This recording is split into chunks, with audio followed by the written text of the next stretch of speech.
अंदर ज्ञान रूपी प्रकाश आएगा। और जो लोग भगवान नाम लेते नहीं हैं और न लेने की कोशिश करते हैं, वास्तव में वही सोए हुए होते हैं।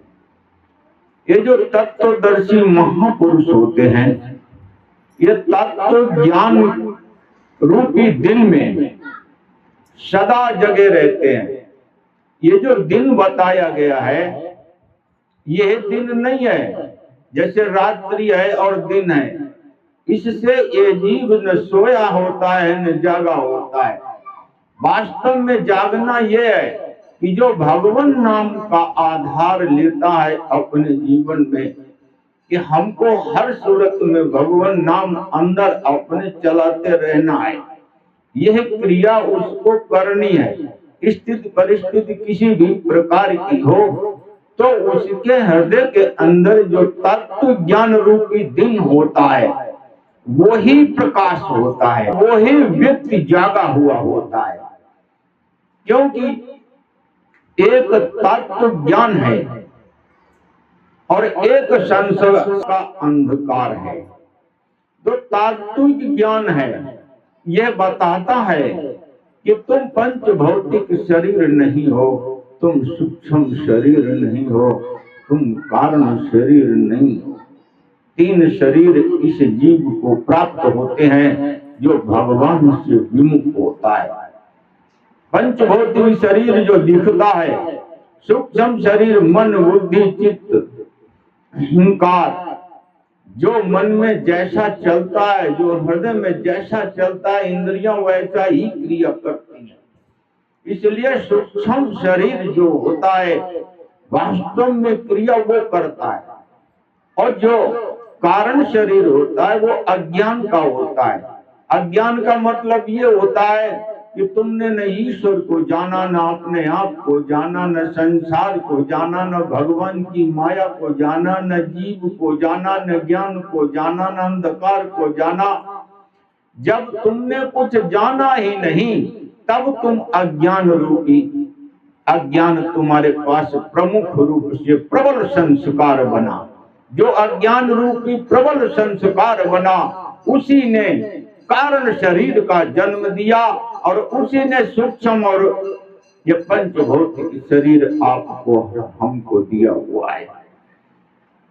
इसलिए अज्ञान को ही समाप्त करना है, और अज्ञान को समाप्त करने के लिए सबसे उत्तम साधन है भगवान नाम। भगवान नाम जितना ज्यादा ये जीव लेगा, उतना ही ज्यादा हृदय में प्रकाश सत्य सत्य का आएगा। मालूम पड़ेगा कि तुम क्या हो, ईश्वर क्या है, ये संसार किस कारण से बंधन में हमको डालता है, और यही संसार किस कारण से हमको इस बंधन से मुक्त करता है। संसार न बांध सकता है और न ही ये संसार जीवन मुक्ति दे सकता है। ये तो सद्बुद्धि और सद्विचार ही ऐसे होते हैं जो ये बताते हैं कि इस कारण से यह संसार बांधता है और इस कारण से यह संसार हमको खोलता है। क्योंकि इस संसार में से तत्वदर्शी महापुरुष सदा विचरण करते रहते हैं। उनकी वाणी, उनका स्वरूप, उनका ज्ञान, ये संपूर्ण संसार में सदा प्रकाशित होता रहता है। लेकिन जो ग्रहण करते हैं उन्हीं को तो भगवान प्राप्त होते हैं। ये भी समझ लो कि भगवान जैसा प्रेम करने वाला कोई भी नहीं है, और हम उनकी तरफ जाते नहीं हैं। वो कारण कौन सा है, ये समझना चाहिए। ये कारण ये है कि हमको भगवान नाम अच्छा नहीं लगता है, भगवान जी की कथा हमको अच्छी नहीं लगती है, सत्य विचार हमको अच्छे नहीं लगते हैं। ये क्यों नहीं लगते हैं? इसलिए नहीं लगते हैं कि जन्म जन्मांतर तो हम सोते ही रहे, हम कभी जागे ही नहीं। हमने कभी प्रयत्न ही नहीं किया कि हमें किसी के साथ अच्छा व्यवहार करना चाहिए। हमको अपने परम पिता परमेश्वर को जानना चाहिए। किसी योनि में हम जान सकते थे, देवताओं की योनि में जाओगे तो वहां भी कर्म का फल भोगोगे, नीचे आओगे, ज्ञान वहां भी नहीं है। और जितनी 84 लाख योनियां, कहीं भी तो ज्ञान नहीं है जहां हमको ये बताए कि तुम अपने प्रभु जी के हो जाओ। कोई भी ऐसी जगह नहीं, कोई भी ऐसी योनि नहीं है जिसमें हमको ये ज्ञान प्राप्त हो। ये मनुष्य शरीर है और ये जो संसार मृत्यु लोक है, इसमें दो चीजें सदा विचरती रहती हैं। एक भगवान की माया, जहाँ छल कपट क्रोध ईर्ष्या द्वेष लोभ दंभ पाखंड ये पूरा भरा हुआ है इस संसार में। ये मत समझो ये कलयुग में है, ये सभी युगों में रहा है। किसी युग में ज्यादा, किसी युग में कम, लेकिन रहा हमेशा से रहा है। और एक तरफ भगवान है और भगवान के संत जन हैं, मुनि हैं, सिद्ध जन हैं, महापुरुष हैं। एक तरफ ये है और एक तरफ ये है। अगर हमने अपना संबंध सिद्ध जन मुनि और संतों से जोड़ लिया तो खूब समझ लेना सही मार्ग खुल जाएगा। जोड़ने के लिए उनके पास जाने की जरूरत नहीं है, क्योंकि जो तत्वदर्शी महापुरुष होते हैं जल्दी से मिलते नहीं है। क्योंकि उन्हें भी एक डर होता है कि अगर हम संसार में खुल के जाएंगे तो संसार कहीं हमारे ऊपर हावी न हो जाए, आसक्ति संसार की कहीं न बन जाए। इसलिए वो छिप करके भगवान का भजन करते हैं और छिप करके ही संसार का कल्याण करते हैं। तो उनकी वाणी, ये जो शास्त्र हैं, पुराण हैं, उनकी कथाएं हैं, उनका प्रवचन है, उसको अंगीकार करो अपने जीवन में। क्योंकि श्रवणम और कीर्तनम ये जरूरी है। इसको जीवन पे जैसे जैसे उतारोगे वैसे वैसे ज्ञान आएगा। जैसे सत्संग में कुछ भी सुना है उसको विचार करो कि हम इसको आज ग्रहण करेंगे, जितना कर सकेंगे। पूरा तो कोई ग्रहण नहीं कर सकता है भगवान के सिवाय, लेकिन अगर एक शब्द भी विचारों में आ जाए तो उसको ग्रहण करने का अभ्यास करो। यही इस संसार के अलावा, इस मृत्यु लोक के अलावा ये भगवान की कथा किसी योनि में है। विचार किसी भी योनि में नहीं है। किसी भी जगह पे इस मृत्यु लोक को छोड़कर भगवान की कथा है ही नहीं। तो जब भगवान की कथा नहीं है तो सत्य और असत्य के विचार किसी योनि में ये जीव कर सकता है। कोई योनि ऐसी नहीं है कि जिसमें ये जीव विचार कर सके कि मुझे क्या करना चाहिए और क्या नहीं करना चाहिए। जो इस मनुष्य शरीर से किया, अगर बंधन में गए तो फिर पूरे 84 लाख योनियों में बंधन में ही रहोगे। कहीं ज्ञान का प्रकाश नहीं आएगा और न कहीं मिल सकता है। ये भी खूब समझ लेना। अब कथा यहाँ हो रही है, आप लोग सुन रहे हो। अगर कुत्ता बिल्ली चूहा इधर उधर घूम रहा हो तो उसको इस कथा से कोई मतलब नहीं है, क्योंकि वो संस्कारों से बंधा हुआ है। असत रूपी संस्कारों से बंद करके अगर यहाँ से गए तो खूब समझ लेना कि सबसे बड़ी दुख की जगह और सबसे बड़ा दुख तुमने यहाँ से प्राप्त किया है। कारण सिर्फ यही है कि जीवन जीना है तो संसार की आसक्ति में क्यों रहे, क्योंकि संसार की आसक्ति ही तो 84 में रहती है और 84 में इस जीव को घुमाती है और फिर ये दुखी होके जीव यहाँ से जाता है। लेकिन अगर हमने भगवान की कृपा को जाना, क्योंकि उनसे ज्यादा कृपा करने वाला कोई भी नहीं है, लेकिन मिलेगा तप से। बगैर तप और त्याग से, त्याग हम करेंगे नहीं तब तक हम तप किसका करें। जैसे संसार की आसक्ति है, बेटे के प्रति है, बहू के प्रति है, संसार में स्वरूपों के प्रति है। कोई स्वरूप संसार का अच्छा लगता है, कोई नहीं अच्छा लगता है। इसको पहले जानो कि जो हमको भगवान से दूर करता है वो कौन कौन सी चीज है। अकेले में विचार करो कौन कौन सी चीज ऐसी है। हमारा अब तक जो जीवन व्यतीत हो गया, लेकिन ये विचार करो कि कौन कौन सी चीज ऐसी है जिसका हम स्मरण करते हैं तो संसार में ही हम जाते हैं, अपने परम पिता परमेश्वर के पास नहीं जाते हैं। तो जो ये वस्तु है वही तो हमको बंधन में डालती है, तो उसका हमको त्याग करना चाहिए। तो त्याग कैसे होगा? त्याग वस्तु का नहीं हुआ करता है। जैसे आप सोचो कि ये पेड़ है, ये कांटेदार पेड़ है और ये समस्या ही पैदा करेगा, तो चलो पेड़ का तो त्याग तुम कर सकते हो, लेकिन इस घर परिवार का त्याग कैसे कर सकते हो? विचार कर। एक घर का त्याग करोगे दूसरा घर बनाना ही पड़ेगा। तो इसी घर को क्यों न वैकुंठ बनाया जाए, इसी घर को क्यों न आश्रम बनाया जाए। अगर हम एक घर का त्याग करके और दूसरा घर बनाते हैं, और ये भी समझ लेना जो आसक्तियां यहाँ हैं वो आसक्तियां आश्रमों में भी हैं, वही आसक्तियां तीर्थों में भी हैं। ये मत समझना कि जो यहाँ है समस्या वो यहाँ की है, नहीं, ये सब जगह विराजमान है।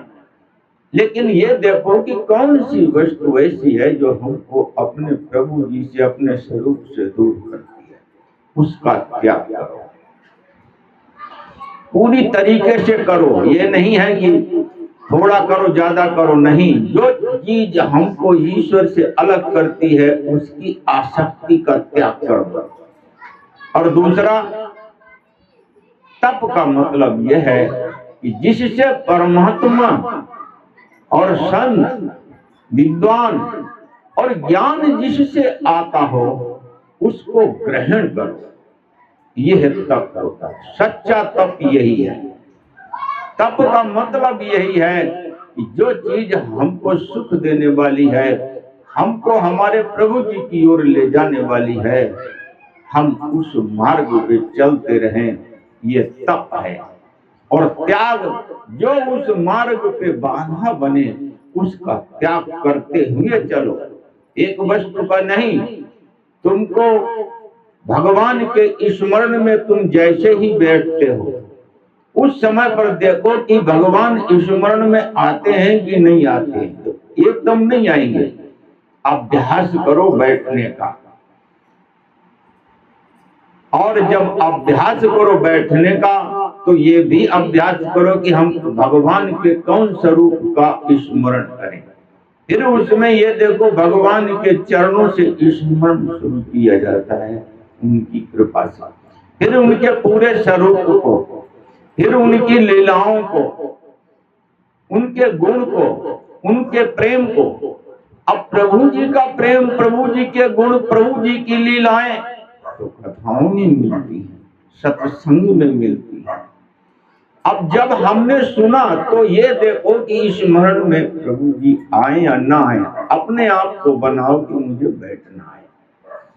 कुछ समय तो ऐसा निकालो प्रभु जी के लिए, क्योंकि आप जिसको भी देखो इस सत्य के मार्ग पे चलने के लिए असत्य मार्ग का त्याग करना पड़ता है। जब तक असत्य मार्ग का त्याग करोगे नहीं, सत्य मार्ग पे कैसे चल पाओगे। और यह समय से शुरू करो। जैसे ब्रह्म मुहूर्त होता है, ब्रह्म मुहूर्त में नींद का त्याग करना होता है, तब ब्रह्म मुहूर्त में ध्यान कर पाओगे। तो जो त्याग्य वस्तु है उसका त्याग करोगे तभी तो ब्रह्म मुहूर्त में बैठ पाओगे।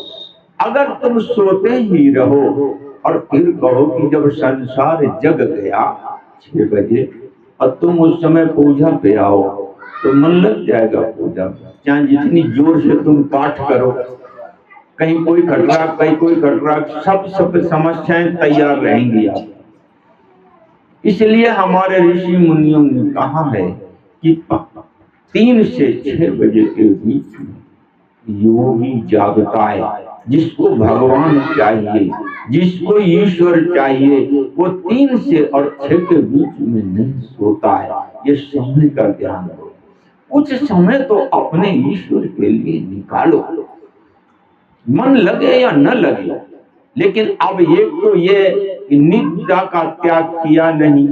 3 से 4 बज गए, 4 से 5 बज गए, 5 से 6 बज गए। अब उसके बाद तो समस्याएं हैं। तुम कितना ही भजन करो, कितना ही पाठ करो, कितना ही जप करो, बड़ा मुश्किल है इस संसार से मन को निकालना। क्योंकि जिस समय संसार सोया हुआ है और ब्रह्म मुहूर्त का समय है, तुम परमात्मा का स्मरण करोगे, उस समय कोई खटराग नहीं होगा किसी भी प्रकार से। तुम जितनी देर बैठ सकते हो उतनी देर बैठो। ये मनुष्य शरीर साधन धाम है, इसको समझो। आसक्ति भगवान से हो जाए और इस संसार छल प्रपंच रूपी जो संसार है, भगवान रूपी जो संसार है, उससे हम जुड़ जाएं और यही संसार जो छल और प्रपंच रूप का जो संसार है, इससे हम दूर हो जाएं। इसके लिए एकांत में समय निकालना पड़ेगा, जरूर निकालो। और ऐसे समय निकालो जिसमें किसी को कोई परिवार में दिक्कत न हो। वो समय निकालो तो तुम्हारा वो समय निश्चित होगा और सही ढंग से तुम चलते रहोगे। यह हंसते हुए जाने की क्रिया यही है। अगर ब्रह्म मुहूर्त में सोते रहे और अपने जीवन का निश्चय बनाया ही नहीं कि हमें ईश्वर से जुड़ना है, तो कैसे हम ईश्वर से जुड़ सकेंगे? तो हम बंधन में जाएंगे और नाना प्रकार के दुखों को भोगने का पिटारा यहाँ से लेके जाएंगे। ये कहीं भी हमको अगर कहीं पिटारा छूट सकता है तो वो यही छूट सकता है। तो इसलिए सबसे पहले जो समय तुम्हारे को अनुकूल हो वो समय निकालो परमात्मा के लिए। इसमें ये मत सोचो कि कल कर लेंगे या बुढ़ापे में कर लेंगे। बुढ़ापे में तो सबसे ज्यादा समस्याएं आती हैं, शरीर भी साथ नहीं देता है और भी बहुत समस्याएं होती हैं। और फिर सबसे बड़ी बात यह है कि जो जीवन में संस्कार बनाओगे वही तो बुढ़ापे में तुम्हारे काम में आएगा। ऐसे लोगों को देखा है कि बुढ़ापे में गालियां ही देते रहते हैं, दूसरों का बुरा ही सोचते रहते हैं। क्यों? उन्होंने संस्कार जीवन में वही वो करते रहे तो बुढ़ापे में वही सामने आएगा। जिन्होंने भजन किया, सत्संग किया जीवन भर, उनका संस्कार है वो वही करेंगे। भाई कथा सुनेंगे भी और सुनाएंगे भी। तो ये संस्कार अभी से और इसी समय से शुरू करो और अपने आप को प्रभु जी के प्रति समर्पित करो। एक बात और समझ लेना कि जब तुमने ये निर्णय लिया कि हे परम पिता परमेश्वर, मैं 5 बजे मुझे अपने ध्यान में बिठाओ, उनसे निवेदन करो। अपने आप से नहीं कुछ होता। कथा ये कहती है भगवान की आश्रित होकर के उन्हीं से मांगो कि हमको समय दो। और तुम अपना निश्चय करो। 2 चीजें होनी चाहिए, तुम्हारा अपना निश्चय और भगवान से अनुग्रह करो और उनसे मांगो कि हे परम पिता परमेश्वर, मुझे कुछ समय ऐसा दो कि हम अपने प्रभु जी के लिए, आपके लिए हम समर्पित हों। इसके लिए हमें कुछ अपना समय। अब तुम निश्चय करो और उनसे मांगो और वो समय निकालो। अब जानते हो, बोलिए सच्चिदानंद भगवान की जय।